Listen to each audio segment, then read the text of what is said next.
Hi everyone, thank you for being here with me today. My name is Natalia and welcome to my YouTube channel. We have been resetting our energy, realigning our sense of self and moving, getting into Laguna Beach. It has been a complete journey in this last 6 months. I am an intuitive astrologer, tarot reader, and professional channel in Laguna Beach. I am based in OC and I have been doing this work for the last 13 years. Actually, but I started working in professional shops over the last few years. And my focus today and why we're here actually is have a full moon in Libra coming up on April 1st. Now, this is important, and for my clients who are like, okay, but I don't always connect with astrology, it's like that doesn't matter, because it's about focusing on your internal work. That's really what we do a lot of here on this channel, in my personal practice. It's all about the internal sense of self. So when we're thinking here about what a full moon in the sign of Libra would actually mean for you as an individual, we would want to look at where your relationships have had an adjustment of exchange, renegotiating your terms, and identifying in your partnerships, and this actually both applies to both business and relationship, where you have been seeing changes in how you establish your values and commitments with others.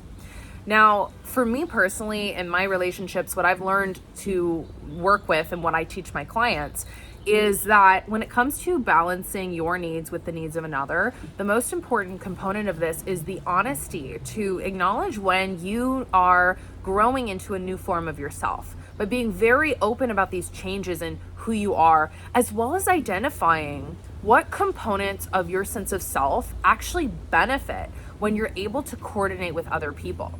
Like, think of a delicious plate of food, right?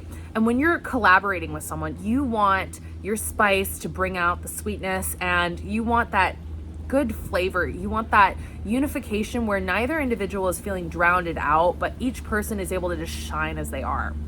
And so in our world, ideally, we can find this with our balance of opposites and how we harmonize with others. But there is an awareness that not all individuals are meant to be in alignment with you. And that is not a bad thing. This actually is a very important reflection here. And when we think of Libra energy and we're working with that for a full moon, we all have a part of us that has some component of this, because this area deals with some form of people pleasing. And I know quite a few of you, we are all human and we all experience moments where we want to please others. We want to come across as nice, kind, open-hearted. We want to do that.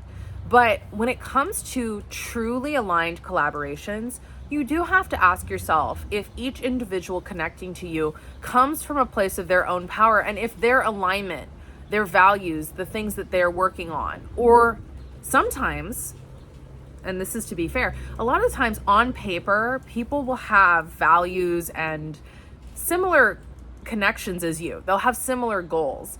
But in practice, not everyone is at the same point in consciousness where they can sit with their own reflection and light. Not everyone is meant for one another, and that's okay, right? We're embracing our own uniqueness. If my spice is too much for your hot sauce, or it feels too similar, that's okay. Not everybody has the same need to constantly align with one another, and we actually don't have to do that. The unique thing is that as we are in Aries season, this is the season for all individuals to actually start practicing a higher sense of self-navigated entrepreneurship, really stepping into like, what the hell do I like? What do I want to do? Who am I? And where do I bring my own fire to the table and I carve a path that I'm meant to walk? So when we take that concept, we spin it around, and then we apply it to the world that we live in, right? The current political state, the way that people behave towards one another. And we give ourselves this moment to see that our world is built on relationships, built on it. Every relationship in your life, whether that's your boss, your friend, your coworkers, your teachers, your animals. Couldn't make it up. Whatever it may be, our relationships teach us as sacred mirrors what we align to and what we release from our world. So what I would say is important for you during this time is to start identifying what sacred relationships are helping you expand. What doors are beginning to open? Where is it that there's certain contracts that are shifting? I am always under this belief that our guides constantly are bringing in new messages for us, signaling us towards better opportunities, and also closing doors that need to be closed when it's their time. Now, we are never going to be given more than we can handle. And I know we could take that statement and really, you can go a lot of places with that. And, you know, each person is aligning themselves to the relationships that are meant to help grow you. So in your love relationships, right? Let's talk about that for a second. I know everyone sees this little fly and I'm like, ah. In your love relationships, right? Where is it that we are working on understanding our partners as a version of ourselves, but also as a counterpart to truth? Truth in a relationship that allows us to be honest about what works, honest about what's not, honest about how we feel in our physical connection, right? We are still in Aries season. Saturn is saying discipline to your body, like feel good about what you take action in, feel good about what you do, your exercise, your physical sense of self, like that's for you.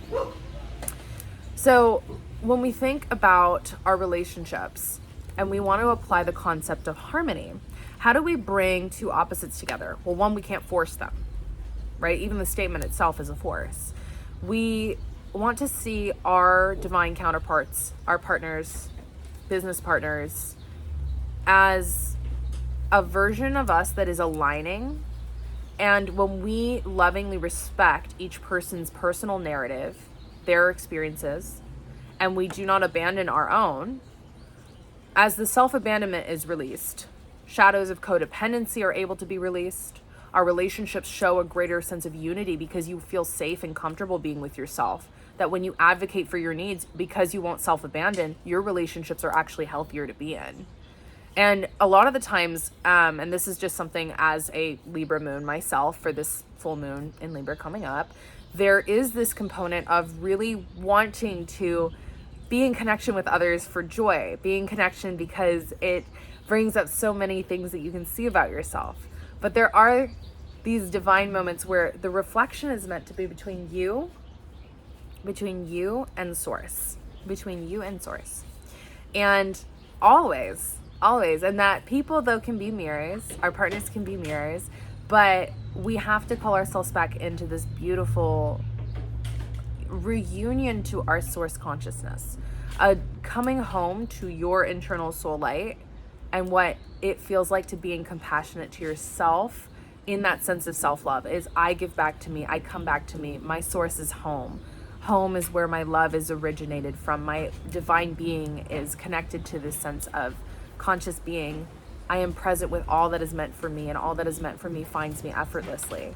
And the relationships that are meant for me, they teach me what I need, right? And so if you're receiving this message, there's different parts here for everyone, but really in our relationships now, I'm seeing that there's this bigger divide in how different ideas, different ideologies can sometimes make or break how we're able to safely communicate with one another, right? And that it can feel like there isn't safety in having different opinions within our partnerships. And really, I see this as a division of the spirit of the fear of being triggered from something your partner may do. For example, let's say, you know, your partner is playing video games and you are dressed up, you walk in and you want that attention immediately. But you have to remember that like both of you are navigating your own independent realities and that space is being made for both of you. But in that moment, you might be coming in at a level 8 and this individual, your partner, might be at a level 2 or 3. So we want to remember that as we're working with relationships, we're also working with relationship to our environment. And our relationship to our environment is also identifying when we have to acclimate to the vibration of our environment or our partner. And we can ask for communication, but it's identifying even if there's short tempers and a need for more of our time or a need for more quality time in our relationships. really creating a sanctuary of sacredness around these experiences, these timelines with one another. And when I'm working with relationships in my readings and with my clients, what I've seen here, and I'm tuning into a tarot card right now, they're just showing me the sun, is that the light that we put into others from the place of joy that we've created in ourselves actually grows your partnership versus diminishing it with an overwhelming need for the other person to support you. And that itself, I've seen, has saved different components of my relationship from some of the bigger fights. And I would say in my partnerships that I'm even experiencing helping clients through is that when we are navigating this level of needs, commitment, quality time, love languages, sense of self-assurance, a lot of the times we want all the communication to happen at once is what I've noticed.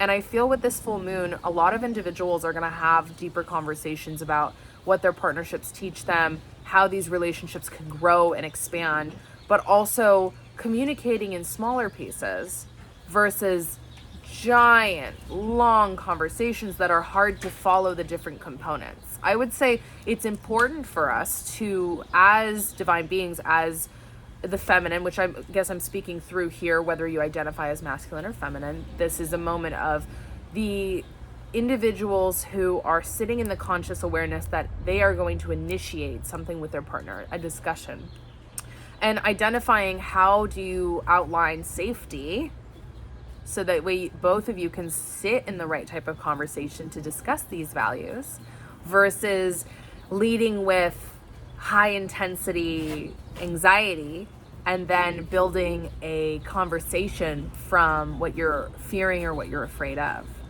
right? So we want to be gentle with ourselves in the process of building these relationships and this communication. And it actually teaches us not only how to create safety within ourselves, but how to create a interdependence to our personal nature. So when we reflect in the mirror of another in these special, important conversations, we can actually feel a sense of trust that we are where we need to be, that we're safe, that we can have these discussions and we can navigate through the ups and the downs. And quite a few of my clients this last week, specifically with air Jupiters, so this is Aquarius, Libra, or Gemini Jupiter placements, Jupiter can be connected to marriage, have been coming forward about how their communication almost feels rapid, like they need to communicate all at once. And if you're someone who feels like that, placement or not, remember that in the moment of anxiety, trying to soothe our sense of self and our nervous system by making someone else communicate with us is not going to make their words heal us. Making someone communicate with you so you can feel that you both are working through something, there's such thing as pushing someone when they are not ready to speak. And there's another thing as preparing a sacred space for discussion and listening. And one is built on anxiety and a need to soothe yourself and have the other person soothe you. And the other is built on the intention of creating a safe container in yourself. So as you discuss, you do not cause harm to one another as you come to the middle. So I wanted to share that because I feel this is really what the realm of relationship navigation points are, and it's not always familiar to us to be able to troubleshoot difficult conversations or to release certain codependent attachments that we have to having someone else become our security, become our emotional support. It's walking with one another in a way where when you weather the storm and you have durable relationships, you can be in these because you aren't needing to sacrifice, or you are able to function because you aren't fully attached to someone in a way that sinks you from taking care of your needs because you're relying on a partner to be the one to do it. So I felt this was so aligned for this full moon in Libra. And again, it will be on April 1st. If you have any specific air sign placements or fire placements, depending on your degree to this lunation, it will activate certain conversations that are ready to release and have a full let go. The other side of this is we're talking about spiritual karma. And karma is a unique thing because there's so many words for it, but there's a large percentage of people that perceive karma as, okay, you did this and therefore you're bad, or you did this and therefore you're going to be blessed and good. And on an essential like physics level idea that energy in equals energy out, what's neither created cannot be destroyed, you know the concepts. But when we think of karma, see it as an exchange to the universe of your higher self navigating you through lessons that teach you about you through the lens of others, and how you can understand someone as you walk with them, or you can understand them over periods of time or even lifetimes through experiencing those dynamics, whether they are the triggerer or the triggery.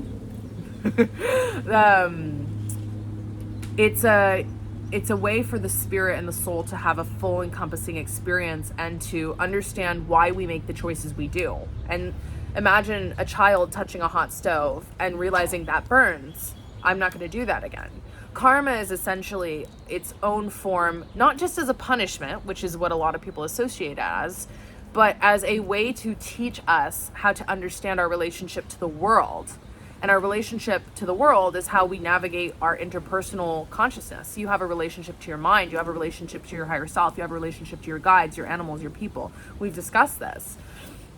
But what's unique here is that karma gives us an opportunity to work through dynamics and relationships that we haven't fully understood about ourselves, so we can make sure we understand. That's it. It is neither a positive nor a negative. It is a neutral force within the world. And in ancient Egypt, Maat, the keeper of scales, the balance, the cosmic order, it was the rule of the kingdoms and the people of the time and the authorities, the enforcements, to uphold this system of balance. So Maat, or Mot, was the harmonious existence of all beings to the natural order of the cosmos. And the wisdom of the ancients that exists now is that, one, our justice system has an image of the scales for a reason. And our connection to Egypt and the heart and the feather, the ability to sit with justice as a form of revealing and finding a neutrality in your heart to be able to perceive the world through eyes that are unbiased, by understanding the shoes of each person, but not abandoning higher truth and morality. And the thing about perceiving your relationships is a conversation with a partner. When we talk about compromise, finding the heart and the feather between both of you, it's not a one size fits all. It's not a one conversation is going to be the end all of all balancing acts between you and your partnership. It's a constant weighing of a scenario to the feelings of each individual to find the middle ground and to continue that action as a place of restoring order. When we think that one conversation solves a dynamic, that's not necessarily true. It's important to reconfirm and realign and to allow that communication to step forward. Libra being an inanimate air sign, it actually brings us to the concept of how all relationships teach us to harmonize our voice to our thoughts and our heart to our words.